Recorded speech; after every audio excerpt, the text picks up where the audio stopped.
మహాత్ముడు గాంధీ గారి గురించి చెప్పబోతున్నాను. గాంధీ గారి పూర్తి పేరు మోహన్ దాస్ కరమ్చంద్ గాంధీ. ఈయన 1869 అక్టోబర్ 2 గుజరాత్ పోర్బందర్లో జన్మించారు. గాంధీ గారి తండ్రి పేరు కరమ్చంద్ గాంధీ, తల్లి పేరు పృథ్వీబాయి.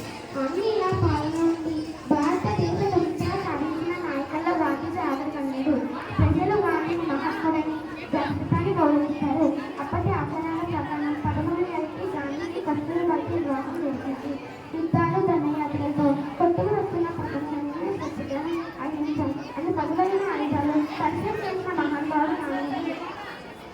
మన భారత స్వతంత్ర పోరాటంలో ఎన్నోసార్లు గాంధీజీ జైలు శిక్ష అనుభవించారు. అయినప్పటికీ ఆయన ఎప్పుడూ హింస మార్గంలో వెళ్ళలేదు. 2007 జూన్ 15 ఐక్యరాజ్య సమితి గాంధీ పంపిన రోజు అక్టోబర్ 2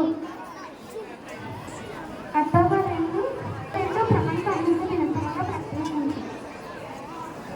1948 సాయంత్రం 5:15 గంటలకు